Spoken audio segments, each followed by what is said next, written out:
Hi, everyone. Thank you for joining us with another Mold Talks. I have an absolutely amazingly special guest here, and her name is Atoosa Rubenstein. And I can't wait for her to introduce herself real quick, kind of give you guys the lowdown of who she is, and kind of why she's here. So without further ado, let's start there. Atoosa, why are you here?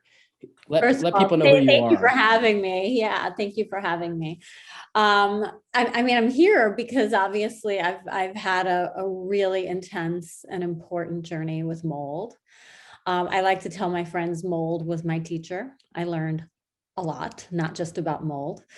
But in terms of how I got to this place in my life and what I do for a vocation. I don't know if that is of interest to you, but I'm a writer. I'm a former editor-in-chief of a magazine called 17. I created a magazine called CosmoGirl, and now I have a substack called Unedited, where I have talked about the mold situation, which is how we became acquainted.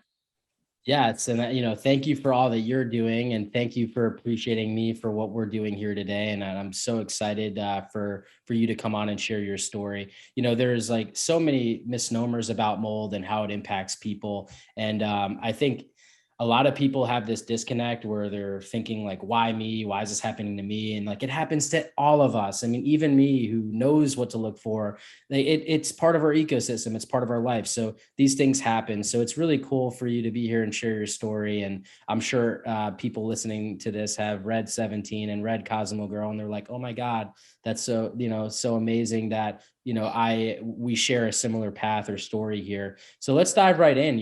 When was it that you first noticed you weren't feeling well? Well, it's interesting because it's so insidious, isn't it? It doesn't happen overnight. Yeah. And that's part of why it's so hard to really catch.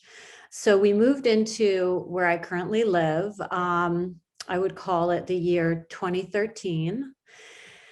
And just over time, one of my children suddenly was diagnosed about, call it 8 months later, with autism. And it just felt, it all happened so quickly. Then I kept getting sinus infections and they were chronic. And you keep thinking, oh, that's weird, I got another one. Yeah. Oh, there's another one. I just kept thinking I'm unlucky. That's really, I mean, another really weird symptom that one of my other children had was she suddenly had horrible armpit odor. So this was a little kid. She was like Yeah. 2 years old and she smelled like a dirty man, and Yeah. it was really strange. So I would say it happened little by little, and then it sort of crescendoed in 2018. By 2018, for myself, I had gone from doctor to doctor, not only because of the chronic sinusitis, which would then explode into pneumonia a couple of times a year, but because I had gained a ton of weight.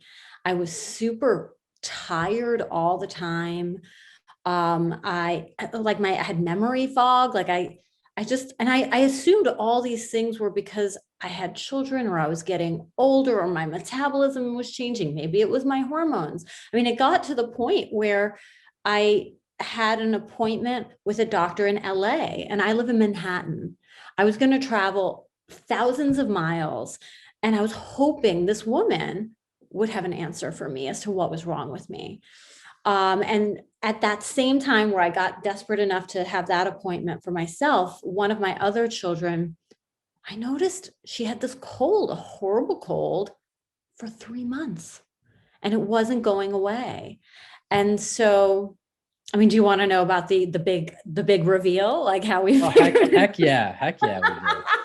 Because at this point, I'm just thinking, I'm unlucky. What WTF? You know what I Yeah. mean? Like, It's what? easy to normalize this, right? Like, and think that, oh, it's just allergies, it's just this. It's That's really right. easy to think everywhere else and look everywhere else except what we're living inside the problem, right? It was not one doctor Hmm. said mold, not one doctor. And we, go to the best doctors in Manhattan, Yeah. including holistic doctors. And so it was Christmas 2018. going into 2019, we had been out of town for the holidays. But when we came back for New Year's, I was with my sister-in-law who lives out of town. And the second she walked into our house, she started sneezing. And she said, oh, I thought she got what we have that we can't shake. And I said, we finally got you. Because that was the weird thing. Nobody was catching what we had. Right. And so I said, we finally got you. And she said, no, it's allergies, I can tell. And I gave her a Claritin and it was gone. And I was like, And I thought, I'd heard of people getting their ducts cleaned. I said, oh, let me get my ducts cleaned. And that following week, the guy came and he pointed to one of the like vents in the ceiling. And he said, that's mold. And I don't know anything about mold, right? I'm literally on the opposite end of the spectrum as you. I know 0.0 other than no bueno. Yeah. You know what I mean? I just know I don't want it, That's it. And so I mean, we can talk about this, but something happened inside me in that moment. It was a 9:00 appointment. By the time he left, it was 10. I literally packed my entire family and I found a new place to live temporarily by midday. I just knew all of this was because of that. And I called my husband and I said, yo, dude, when you come home tonight, you're coming to this address. He was like, what? And I was like, TBD later. I got a babysitter, keep the kids out till after dinner. And I, like a psychopath, literally packed everything that was of importance to us and moved us like 30 blocks downtown. And so of course, then we had a professional mold person come within the week. And he said, that mold, not a big deal. A lot of households have that kind of mold. Like that just is like. Did they test it for him to say that, or he just looked at it? Well, he just like, looked at it okay. And, he was just like, that's just like household mold, like how people have it in the bathroom or in a beach house. It's not ideal, but that's not a problem. And he said, but the air testing shows you have toxic sporing mold at very high levels. And he, broke it down, the different kinds of mold. Don't ask me. I don't remember. He said it. I could say yes or no. Sure. But he was like, yeah. And that's the problem. And so, then of course from there, so the actual mold that tipped me off wasn't the big problem. The big problem was what was sort of lurking in the air. And so then, of course, we embark on we had to demolition a lot of the apartment because, of course, there had not been any flooding. Right. There was no smell. We live in a very sort of, to be very frank with you, very fancy apartment. It is not a place that you would ever walk into and say, this place has mold, because we have preconceptions about what a moldy place might look or smell like. Totally. And so it took a long time. It was like that game, remember when we were younger, where we're trying to hit the thing, and it whack-a-mole. We just like could not find the mold. Yeah. And then one day they were like, all right, bingo. And it was a overly tightened sprinkler head in the wall of my bedroom, right near the HVAC, that was blowing on top of me for years. But it was really all over the apartment, but it was particularly bad in my area. And what we found out then, am I talking too much? Do you want to ask questions? Can I tell you the whole? I'll tell you the whole saga. This is your show, and honestly, I would ask more questions, but you're on a roll, and it's amazing. And so I'm not stopping this train. This was quite a journey, right? Yeah. And, so all right. So then from there, here's what we found out. And we also had our bodies mold tested, right? Through like more of a holistic doctor. Sure. The kid who had been sick for 3 months or whatever, she was allergic to 2 of the kinds of mold specifically that we had.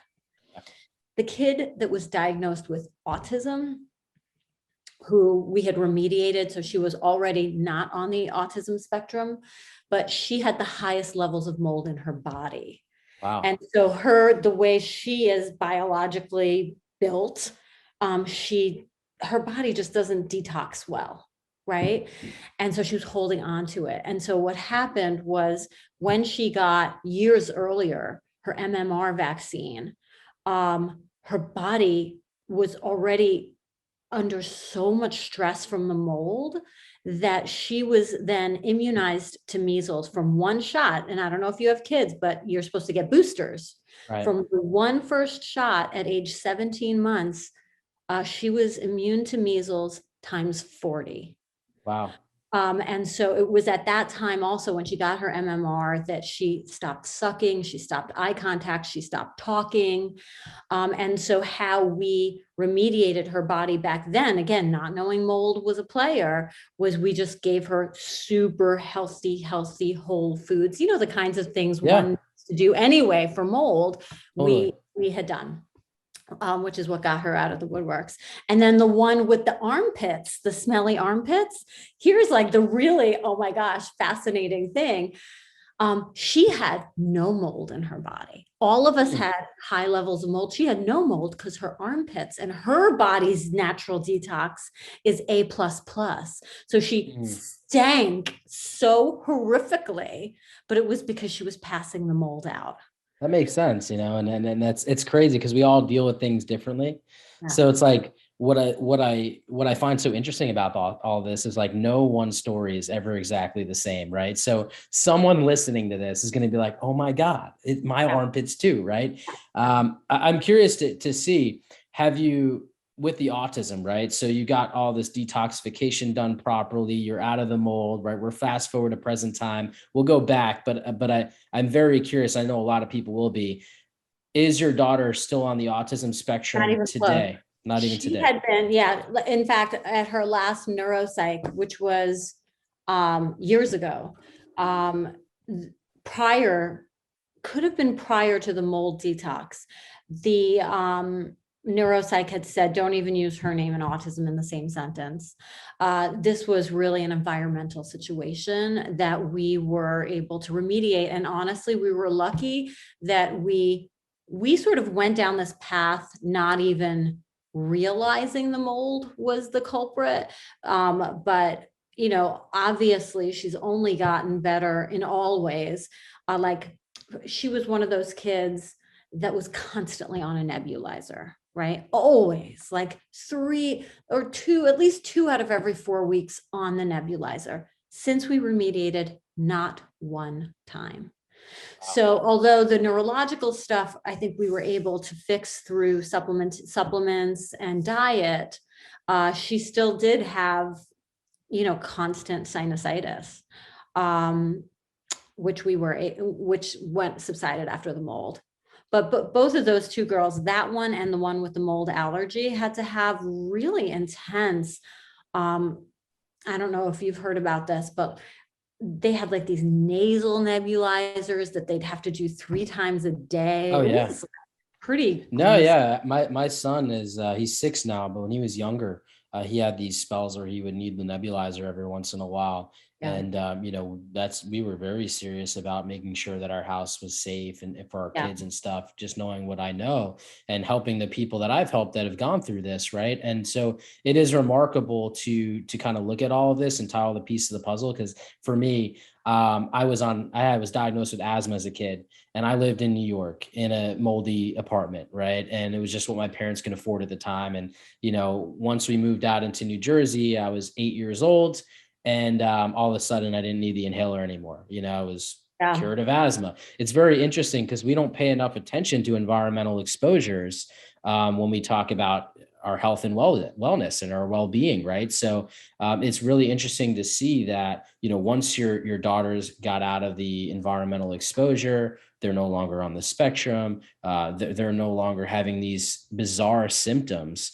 And you mentioned like brain fog and some of these other things, right? So all that started to subside for you as well, right? Once you I got had this. gained 60 pounds. You should see a Wow. picture of me before. I mean, literally all my life. I mean, not to toot my own horn, I can because I'm old now. But like when I was younger, I was like super hottie. And then all of a sudden, I gained a ton of weight. And I just felt like crap. Yeah. And once I got out of that, it was almost like a trance, like that's what it does. It sort of puts you in this trance. And, once I got out, I mean, losing the weight was really not a problem at all. It just melted off, right? Like you just I started mean, it eating melted off. good. I mean, I made other choices, but I Yeah. felt well enough to make those Yeah. choices. During the mold, we were all so ill. Yeah. No, it makes a lot of sense. And, again, this is why I bet before this, right? Before this experience, I'm sure you thought, you know what? I don't want to be around mold. It's not a feature that I want to have in my house. But did you ever think that it could do this type of harm to you and your family? I mean, who thinks about mold? I mean, Right. mold is like obvious. It's like, yes, who wants mold? I don't check that off when I'm looking at real estate. And obviously, if you smell mold, you sort of go the other way. It doesn't appeal. It's a deterrent for everything. I Sure. don't even want to go to someone's house if it smells moldy to visit them. But Yeah. I just never thought about mold. I just lived a life where nothing smelled like mold, and that's it. That's Uh, it. and now, of course, I have some level of PTSD, right, about mold. Um, for a long time, I was having our apartment tested nonstop, like every few months. Like I was just like terrified that it was coming back. Now I'm down to like once a year. And even that I'm told is still like, I need to chill out, but I would never buy an apartment until I had my guy come and do the test. Um, and, the one thing I'll say about mold though, and this is something that it's a different perspective, and maybe other people on your show have had this perspective, or maybe you have it yourself. But I really do consider mold to have been my teacher, in that it it definitely is like a fire that you have to walk through. And in walking through it, there is a level of initiation and maturity that you gain, and you gain it. It's hard. I mean, one of the reasons, when I meet people who, even I walk into their house and it smells like mold, I always tell my story in a respectful way. I don't say, hey, by the way, like, and because one of my kids, the one with the allergy, she like now has a real nose for mold. And as soon as she walks into a place, even if there's a little mold, we know. And what I find is people are really in denial. They do not want to know. They don't want to look. They would rather live with the kinds of consequences that we were living with than do this, because there is nothing convenient about mold. It is expensive. It completely like dismantles your life. I mean, I had 3 little kids. We had to live somewhere else. And this constant, digging into the walls and all the demolitioning that had to happen. Um, it's not easy. It costs a ton of money, Sure. right? The insurance was like this, whether they were gonna, we didn't know if they were gonna cover it. At first they said no. And so it was like almost $100,000. And so I understand why people want to look the other way. Sure. But it reminds me of other things in life, right? That even things that happen within families and relationships that are not convenient. And a lot of people choose to look the other way, Yeah. as opposed to blowing shit up. And so I don't have any regrets. Like when I came out on the other side of mold, obviously we were all healthier, which is really important. But I also got divorced, not because of the mold, but because once I was clear-headed, I saw my life differently.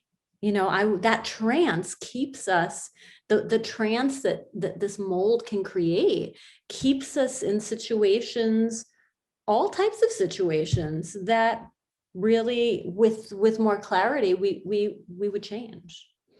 Yeah, no, I love that perspective that you just provided, kind of walking through the fire and coming out the other side, and you're a different person, right? But probably for the better, because this is 100% for the better. these hardships kind of change it. And you said something remarkable earlier about how this was 100,000. I'll tell you, the average cost that I see people needing to fix this problem is somewhere between 50 and 100,000. That's like the average. Of course, there's more than average, there's less than average, but that's the average. And why is that? It's because from a societal standpoint, there's too much looking the other way. Yeah. Right. So you had this fancy apartment, but you probably inherited these issues, right? You didn't cause that sprinkler head to be Well, we were tightened. a brand new building. So Right. we were the first people. It was a builder's error. And so we just happened to be the lucky / unlucky folks Right. that moved into that unit. But you're right, it was just an apartment at $100,000. I can imagine if it were a house, it would Yeah. be exponentially higher.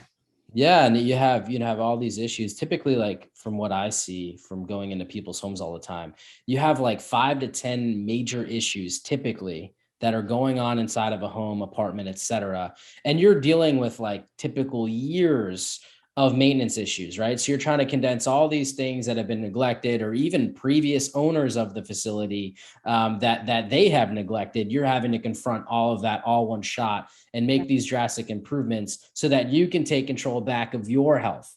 Mhm. Right. And that's always been the tricky conversation. And what I love about what you said is like, look, you had to face it, you had to confront it head on, you had to walk through that fire and come out the other side. And you're forever, probably grateful for that decision or jumping in with both feet that you took, I am sure.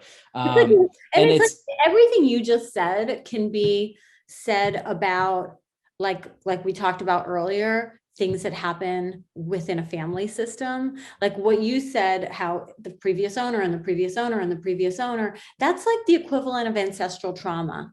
You know yeah, what I mean? yeah, Like it is an inherited trauma that there's always somebody who's going to be brave enough to face it. And it's the same with the spirit of a home. Somebody has to be brave enough to say, oh, this is going to be tough, but like, I have the stamina to do it. yeah. Yeah. No, and that's what we need. And I think this is a problem we need to tackle as a society, right? And it's when I talk to politicians about this problem, and I'm like, look, we need real change here, right? There's a lot of different systemic issues here that allow this problem to perpetuate. And everyone always says, well, how are we going to confront the economic challenge of this? Knowledge is power. We come together as a society. We'll figure out how to come over the economic challenge of this. The problem is to face it head on. It's not to look the other way. We've been looking the other way far too long, and it's allowed opportunities for families like you to come in and get sick and get injured from this and have to deal with this, right? And unfortunately, some people aren't going to be as fortunate as you or I that have the knowledge or power or the resources to overcome this. And so we need people to be more aware of what's going on, and therefore Really we could tackle it. Yeah, it really is. Like, I think to myself, we didn't have to think twice before we, financially sort of took this on. And I think about all the people who have children that have a diagnosis like my kid had, or even people who are constantly getting sick.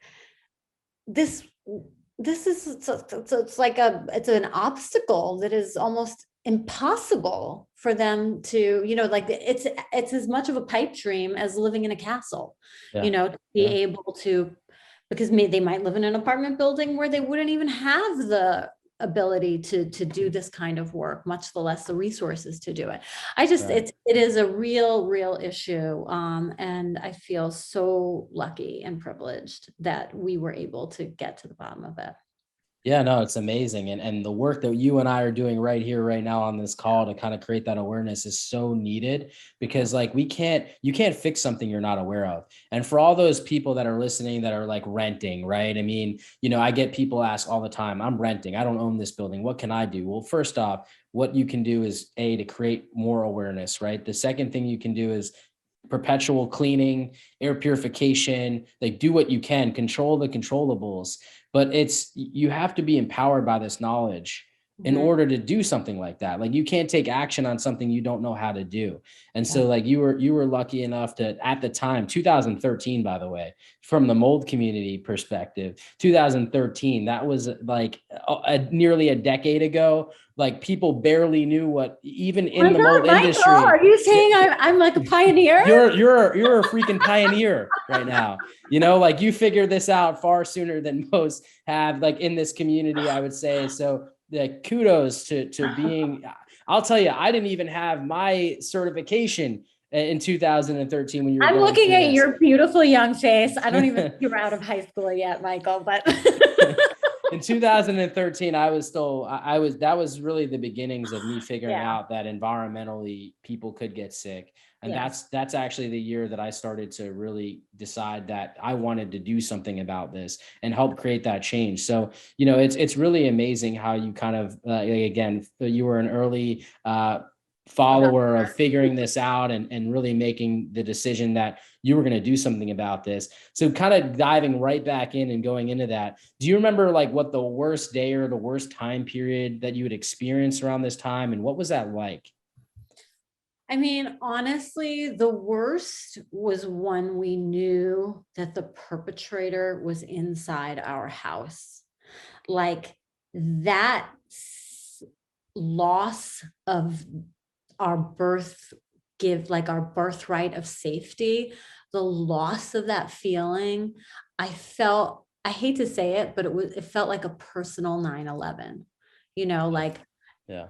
the perpetrator is inside, like all of these things that have happened to my children. I mean, forget about me, who cares about me, but like these little kids, um that was the worst. Because at that point I wasn't even thinking will one day be mold free. I was just in this moment of holy cow, it was inside. Like I was bringing my children to an unsafe place every single day. And that just was a terrible feeling, as as Of as course. a Yeah. No, I parent. have two kids and I understand. And, you know, and it wasn't your fault, obviously, you know, Right. and I know you've gone through that process, but still I know as a parent, it's just like, it's hard not to think it's your fault, or it's hard not to say like, what could I have done differently or things like that. At least the way I feel and how I would relate to this problem. But, you know, so many times I'm on the end of the phone and I'm telling them, look, you are doing everything you can right now by taking action. It's not your fault, but now Of you're taking action, course, you're but taking it's like here we responsibility. are, like Yeah. you Yeah. have children, like all you want is to keep them safe. Of course. So, you know, so obviously that was detrimental. And then you obviously took steps towards fixing that. So what was that journey like as you worked towards healing? You know, did you remediate? Did you jump on Oh, protocols? Like what? sure. Yeah. Yeah, I mean, obviously we went to doctors, and the kids had to do everything from like these weird, the one mold-free smelly kid just stopped being smelly, that lucky little wonker. She did nothing. She'd be like, sucks for you, while her sisters were like hooked up to IV drips. Um, but yeah, like, there was some IV drip type stuff. The sort of nasal nebulizer, it was like there'd be like one prick in each nostril for the girls 3 times a day for like Yeah. 20 minutes. That was a little intense. Um, all the different supplements. So a lot of different doctor's appointments. And then, yeah, we just went right into remediation. Yeah. So they just, first they had to obviously find the mold, remove the mold. At one point, oh my gosh, there was just so many. It was such a journey. I know, I'm sure you experienced this too, Oh but yeah. like at one point there was some error, somebody messed up and like turned on the HVAC when it was supposed to be off, and it blew the mold into rooms that didn't even have mold. Like, there was all these little Yeah. setbacks along the way, and we'd be like, Yeah. "Arr." And like the overarching thing that I really remember most, that is the hardest, is my feeling of like mistrust, like that idea of the perpetrator. Like, at first I was like really angry at builder. And I was, and none of these, because I'm sort of a spiritual person and I do a ton of work on myself, none of these periods lasted for long, but they were really difficult to sit in for Sure. a while they lasted, whether it was anger or fear, just the terror of, oh, does this place have mold? Does Yeah. this place have mold? Like everywhere I went, I was like, is the hidden perpetrator here too? Yeah. And that's the psychological piece, honestly, for us was the hardest. And I know that's a privilege and a luxury, because we didn't have to think too much about the remediation, because we had people that we trusted, that we knew were doing their best. But I mean, there were times where I would literally walk in there and just be like, I have 3 children. Find that mold, because it Yeah. was taking so long. I'd walk in and they'd be like a day at work, like talking to each other, like having a sandwich, and I'd be like, yeah, no. I Yeah. needed them to like match my intensity, and I realized like, no, I just need to like have double therapy instead of single right now. Yeah, I mean, look, that whole process is it can be frustrating, right? There's first off, it's not a perfect science. A lot of it's utilizing laboratory data because, by the way, you're trying to clean up something or find something that's 25 to 50 times smaller than what the human eye can see on that level, right? And you're looking for this big obvious sign, and sometimes it's not so obvious. So, no, I can totally understand the And it's frustration. emotional It because is you're emotional, out yeah. of your home, Mhm. it's, yeah. Plus you have to throw certain things away and Right. you go deal through that whole process. And So not yeah, having no, access to your things. So like there were certain closets and whatnot that had to be sealed off. And yeah, so, we'd find ourselves like, because it was for a long period of time, we'd go on vacation. Oh, we don't have any of our summer clothes. We sort of can't get access to them. It yeah. was just like very inconvenient. Of course, yeah. Nothing like this is ever convenient, but obviously we get on to better pastures as we cross this journey. So let's talk about that. When did you finally start to feel better? It's a good question. I think that happened as gradually as the other one happened. It's hard to sort of put my finger on when, but I would say that, um, by, mm, so interesting, like call it 6 months later, Yeah. 6 to 7 months later, I was separated from my husband. So it's like after 6 to 7 months after moving back into the home. So I would just say it took us like maybe a year to start to normalize, like really normalize. I mean, the kids, in terms of the physical piece, their symptoms were more, related to respiratory stuff. And that I think got better much quicker. The one who was allergic took a little longer, than the other one. But yeah, I would say within a year, it was almost as though it didn't happen.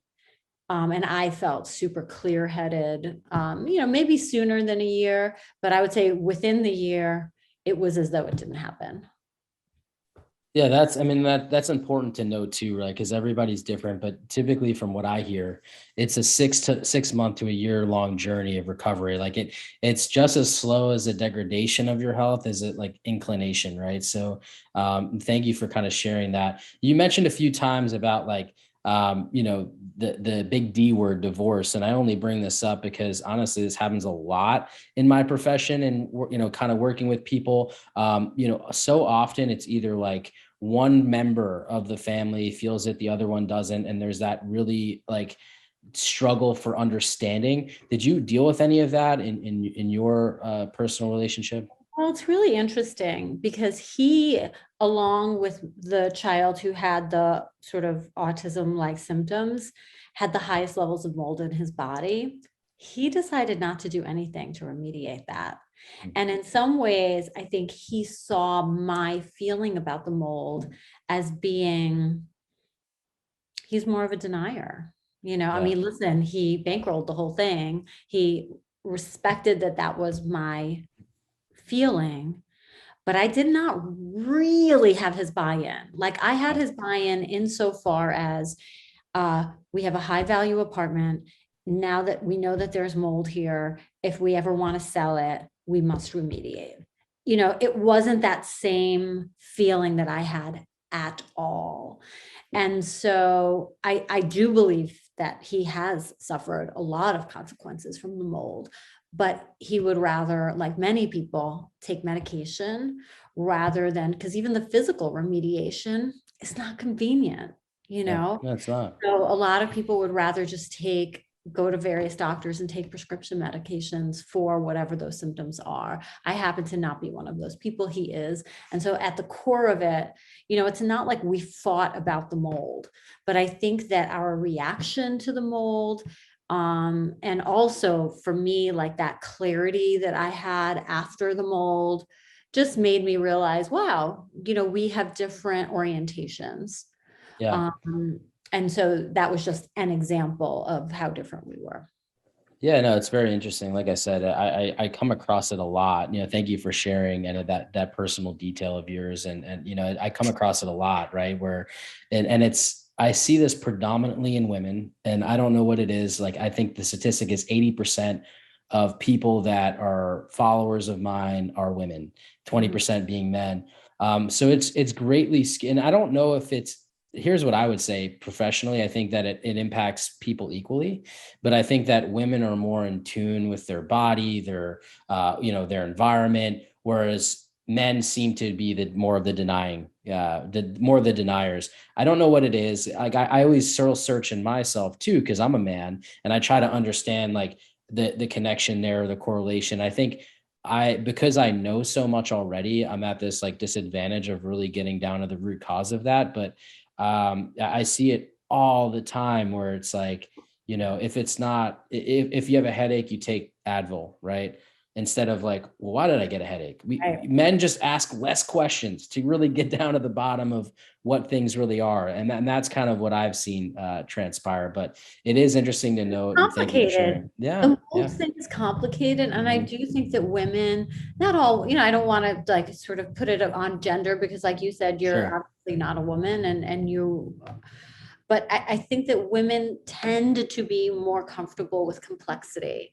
Yeah. And this whole thing, like it has so many different threads and tentacles and Yeah. I yeah.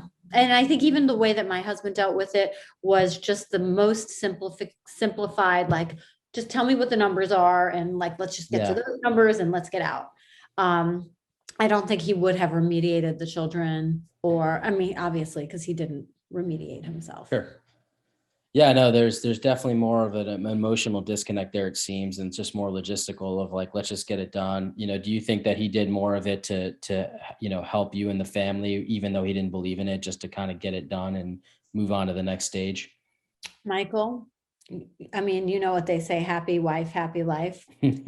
Had he not supported me, he would have gotten steamrolled. Like that's how, like I honestly was in a place of we are under threat. You know what I mean? Like, so there was no time to do anything other than whatever the hell I said in that moment. And I think once we got past it, we were both like, nice to meet you. It's a great 26 years. Peace. Well, I'm always sad. I'm always sad, of course, by people getting divorced. But it sounds like it worked out for the best. And sometimes that's what happens in Like the that process, teacher, right? like this is like, Yeah, I mean, your job is you work with this teacher that comes into certain people's lives and it is intended to break us down and dismantle us so we can reassemble just like our yeah, homes, yeah. you know, us as people and our spirit as well as our homes. Not everybody has the spiritual stamina to deal with mold. I'm glad you do, and you can help your folks do it. Yeah, for me, I have to have enough stamina for myself and the other family on the other end, and try to guide them through it. And it's I don't know how I do it. I mean, there's sacrificing somewhere, but I'm just glad that we're able to kind of do this and help people and create awareness. And, I know your wife is standing on the side with a list. Like, oh, I'll tell you where it comes yeah, I'll tell you. Oh, definitely. I mean, she's definitely the foundation of my family. I mean, when I'm working till 8 o'clock at night, some nights to help other people, there are sacrifices that I make in my life. And she gives me the ability to make those sacrifices. And then, of course, on the other side of things, I need days off to make up for it. So it's a nice, well-rounded thing. And, she really does provide me ample support to do what I do, which is amazing. And just so blessed to be able to have the knowledge to help others. So, kind of tying this all up. I mean, what would you personally recommend to others who may be dealing with similar challenges that you think would be helpful? Well, I would just, I always tell anybody that I hear has chronic sinusitis as a starting point. Don't just accept that. Don't just keep medicating yourself. Just like you said, when somebody has a headache, like I always say, well, why, right? Let's really look behind. So to me, chronic sinusitis is real low hanging fruit. Autism is hard, right? Because Sure. I don't know I can't speak to that, but sinusitis or the respiratory stuff just seems, I always say, just have it tested. It'll give you peace of mind. It's worth whatever the cost of the testing is. And then from there, I would just say, to think of it honestly. I mean, and I know most people aren't spiritual, maybe people are, but like I would just say this is a spiritual journey, and mold is there for us. And to not, in the process of mold remediation, if we can not look at it as a pain in the neck or just something that's like coming to disrupt our lives, but rather that it's dismantling so that we can put it back together in a better way, both our homes and our lives. And I think just surrendering in some ways to the process as opposed to resisting it. Like I have, I know people who have found mold in their houses as a result of my crazy evangelical way about it with mold. And, they get the information and then they do like the bare minimum. Yeah. And like, there's still mold there. And Right. like, you gotta do it. I mean, I know it's hard, but Yeah. You made some really good points earlier about how, you had mold in one area, it obviously spread, but the big source was in this one particular location. But it doesn't just stay stationary, right? It's a living organism and it sporulates, and those spores go from one corner of the place to the other corner of the place, and they get into our breathing zone and they enter the body, and then our body has a hard time detoxifying. And there is a severe distinction between a little bit of mold and a lot of bit of mold, because there's a little bit of mold outside in the air that we breathe, but when it's actively growing inside of our places, it's at such a level that it's overloading our immune system, and it's causing different types of reactions depending on the person. But there are these reactions. It's affecting our health. And, it's when you do the bare minimum, you're not actually eradicating the problem. You're not getting rid of the organism. You're not cleaning up the sort of moving particulate. things around. You're just, And also the other thing that frustrates me is people try to do it on the cheap. And I know it's easy for me to say, I know that. And I don't know what the answer is. What we really need is a big billionaire to take this on as an important cause and be able to financially support people making these shifts in their lives. But I've heard of many people who just like hire workers on the cheap to remove the mold, and then they think they've done it and they really haven't, and they should be testing afterwards to make sure. Otherwise, it's, again, anything half-ass. Like if there was a perpetrator in your house, you wouldn't get rid of them half-ass and like let them just stay in your basement, but not upstairs, right? You want them to fuck out of your house. Yeah. Get out. Yeah, exactly. No, and it's funny because like what you're saying is so true. So there's a scientific process of removing mold and then verifying that it's been removed, because again, we're dealing with microscopic particles we can't see, right? And when you're dealing with someone's health, you have to go to that level of scientific perspective. You need the data, you need the verification, the validation. And most people, when they look at removing mold, they do it from a cosmetic standpoint, right? They're like, all right, we're just going to cut out some of this wall here. We're going to spray some chemicals. And again, like, chemicals are designed to kill things, but killing things is not enough, because even those dead particles are still entering your body. They're still causing reactions. And like you said, you're just moving it around your place at that point. So if you're not handling it scientifically with someone who scientifically knows how to do it, you're going to be right back at square one. The outcome that you're looking for is better health. And if that's the outcome you're looking for, you cannot cheap out on that. You can't cut corners. You have to do It it was right. like the last scene of ET in my house, like when the remediation was happening. I mean, like, everybody's like covered up. I mean, it was like a little crazy.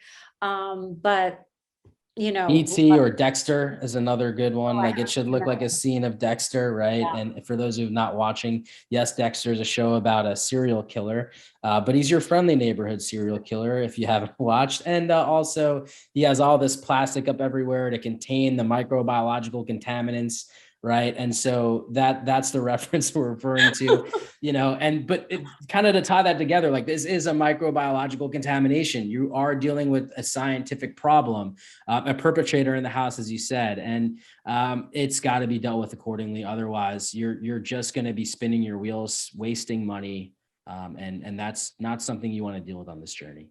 Right. Yep.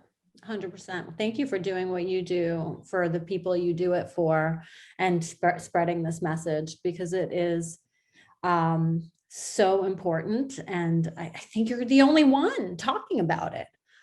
Yeah, I mean, one of the only ones. I've become like the influencer in the space, if you will. I wrote a book called The Mold Medic, and I've kind of adopted this name as a result. But yeah, I mean, it's disheartening, because a lot more people need to be doing this. But it's great to have voices like yourself who can come in and share their story and help me amplify it, and keep putting that message out there, because I believe that so many mysterious illness stem from what we're breathing in. I mean, we take 20,000 breaths per day, and we're always looking at what food are we eating or what water are we drinking. We're never looking at the environment around us. So that's got to change if we want to look at better and better health as a society, globally, right? So I assume that more people will follow as this starts to pick up and more of this data comes to fruition. So thank you so much for being here today and sharing your story. Any other last parting words you have? We have to find a billionaire to fund it.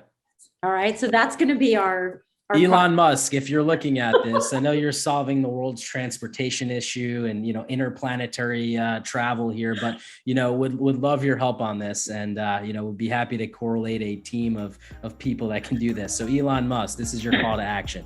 Excellent. Yes. Thank you so much for being here today, and really looking forward for people listening in. Thank you.